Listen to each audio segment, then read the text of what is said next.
Good morning everyone, welcome back to my channel. আজকে আমাদের প্যারিসের দ্বিতীয় দিন। সকালবেলা ঘুম থেকে উঠে ব্রেকফাস্ট করার জন্য এখানে চলে এসেছি। এটা যেহেতু একটা স্টুডেন্ট ডর্ম, তো এখানে খুব আহামরি ব্রেকফাস্ট পাওয়া যায় না, কিন্তু যেটা দেয় সেটা আমার কাছে ভালোই লেগেছে। খারাপ লাগেনি, একদম নর্মাল জার্মানরা বা ফরেনাররা যেরকম ব্রেকফাস্ট করে সেরকমই হালকা কিছু খাবার। ব্রেকফাস্ট দেখে তো একজনের মুড অফ, কোনো রিয়াকশনই দিচ্ছে না, কখন থেকে খেয়েই যাচ্ছে, মানে ওর ইচ্ছা নাই তারপরও খাচ্ছে। আর একজন তো ব্রেড কাটতেই পাচ্ছে না। লাস্টে আমি কিছু জিনিস ব্যাগের মধ্যে নিয়ে গিয়েছিলাম, সারাদিন আসলে খিদে লাগলে এগুলো খুবই কাজে দিবে।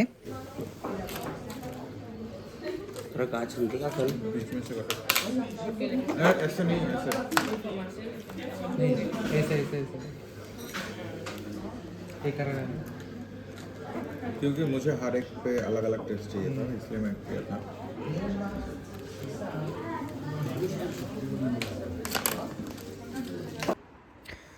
এখন আমরা প্যারিসের কাঁচা বাজারে যাচ্ছি, যেখানে দৈনন্দিন জিনিসপত্র পাওয়া যায়, খাবার দাবার, মাছ মাংস থেকে শুরু করে সব কিছু পাওয়া যায়। সেই বাজারটাতে যাচ্ছি, যেটা সপ্তাহে একদিনই বসে, সেটা হলো রবিবার। তো আমরা এখন যাচ্ছি সানডে মার্কেটে।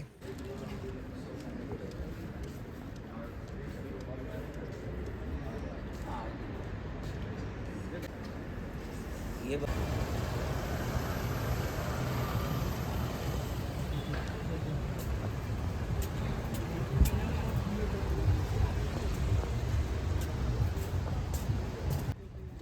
এগুলোর কাজ কি কে বলতে পারবে বলো তো?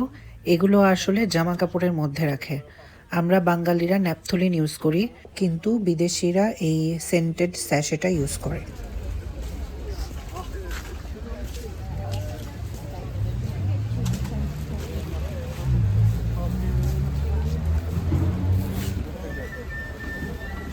मछली है, मछली खरीदनी है तुझे? 2 यूरो में टिश्यू मिल रहा है इशू। सारा 3-3 यूरो में 2-2 लीटर की मिल रहा है भाई।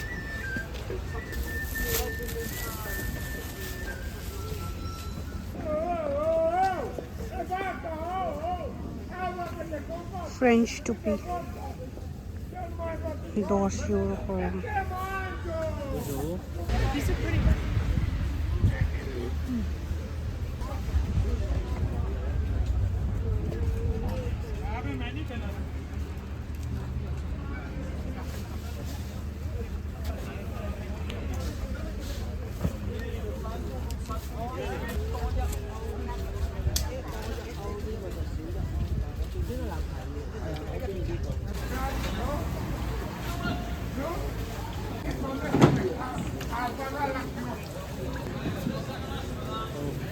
এটা salmon.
Il a qui une petite taille dans cette couleur.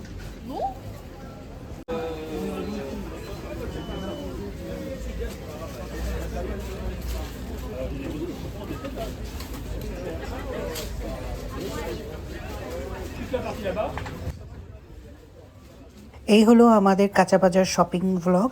যদি এই ভিডিওটা ভালো লেগে থাকে তাহলে লাইক করো। পরের ভিডিওতে দেখা হচ্ছে। Till then, by.